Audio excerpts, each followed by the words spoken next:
This whole episode, in my opinion, was very well depicted. Like, the way they had shown every single thing in this episode, from the start to the finish, which I'll get into straight away.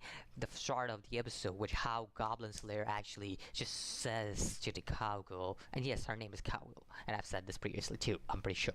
So, it's funny how the Goblin Slayer says to the cowgirl that she has to leave this place because goblins are around and all that, and that whole scene plays out very well in my opinion, because in the manga that scene was a pretty, thank you dogs, literally the dogs parked it. So but that whole scene was also pretty cool in my opinion, about how like she knows what Goblin Slayer has seen through as a kid, and like she knows she has lost her whole village and everything, and Goblin Slayer is like, you just have to run because I can't do anything here, I'm no hero and nothing like that. And it is obvious Goblin Slayer is no hero, that is true. You can't expect Goblin Slayer to save you every single time. He is no superhero like a lot of characters. Like, you can take Goku, you can take Naruto and all those other characters. He's nothing like that. He's just a normal human, that's it.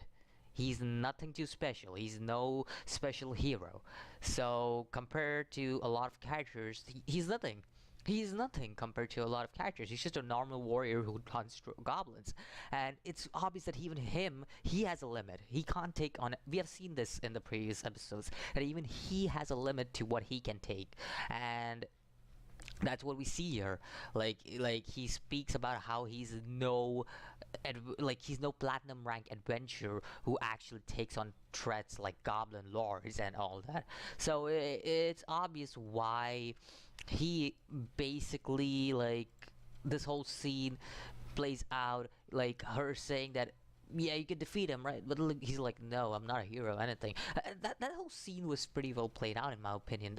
That showed that it gave Goblin Slayer as a character the development it needed, and he needed this development in the anime at least. He needed a lot of development, because in the manga he's got a lot of development, but in the anime there's a lot of development that's been missing, and that's what Goblin Slayer needed, a good development, and this is what he's getting. Pretty cool in my opinion. Another thing I would love to speak about is this whole scene. Like, I loved how this whole scene also played out, because Lancer, yes, that's his name, Lancer. He basically speaks about how he doesn't care about goblins and everything, and it's obvious. Adventurers who are of his rank, they are more into hunting dragons and all those big fantasy old lore creatures, like those old lore creatures, you know. Those are huge mythical creatures. That's what these high rank adventurers, he's a silver rank, but he loves hunting those kind of creatures, and his rank is nowhere near what it should be to fight a goblin, because a goblin is like a level 10 kind of thing, and it's just the start of the edge of the start. That's basically what the goblin is. But like, the goblin lord is no simple thing, and Goblin Slayer understands it as who he is. So it's great to see. It is great to see how this whole scene plays out, and it just follows the whole thing that happened in the manga too, about how he just speaks about, I'll give you everything from my armor to my equipment and all that stuff. And even the Lancer is like, you'll give me a life, and he's like, I can't tell that because I have to protect someone, and that being the cowgirl, because he has promised to protect the cowgirl since he was a kid, since he was starting to hunt goblins. He has promised himself to protect her. So it shows that Goblin Slayer has a character. He's developed a lot in this episode, in my opinion. This is the most developed episode where this is the episode where Goblin Slayer got the most character development, and I will give every point to that. It was amazingly well done. Like, I think that was beautiful when the way they develop the characters and everything in this episode. And I just have to say that this whole scene, it played out pretty well again. And I also love the action sequence and how it played out. And yes, It was Goblin Slayer's idea.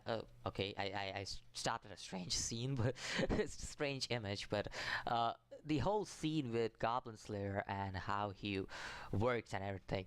For the first time, he's working with a huge group of people. It's not like just 2 or 3 party members coming together and just forming a party. No, that's not it. He's working with a huge amount of people, like 100 people, like thousands of adventurers now, and that shows that all these adventures we see here, they're following the Goblin Slayer's instruction, because Goblin Slayer, literally in his name it is someone who has this knowledge and everything to go after goblins, slay the goblins, and all that stuff.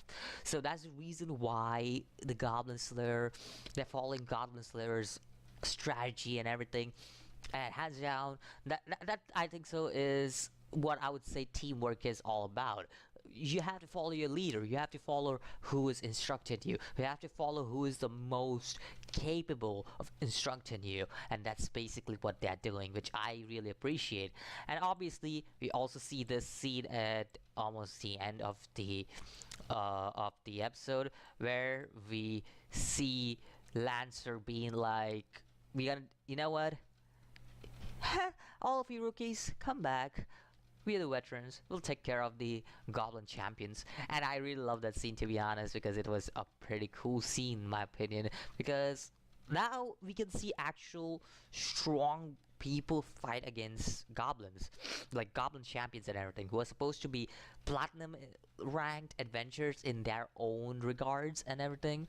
So it'll be great to see that whole sequence too. And finally, of course, the big battle. Goblin Slayer versus the Goblin Lord. Now this is gonna be epic. Low key, gonna be epic, and I want to see this. I want to see how it ends up animated, especially this whole thing. How he just there's this red light coming out of him. I know it is a lot like Ainz from Overlord, but this is much better than like that effect, in my opinion, at least. I'm not saying that it's bad in any way, shape, or form for Ainz either. Ainz has a pretty cool red eye aura going through him too, but this one is freaking amazing. Like, I love this aura around him, around his eyes. It's just, yeah, I loved it. Anyways, I know what you think about this episode of Goblin Slayer, and I'll see you guys in the next video. As always, peace.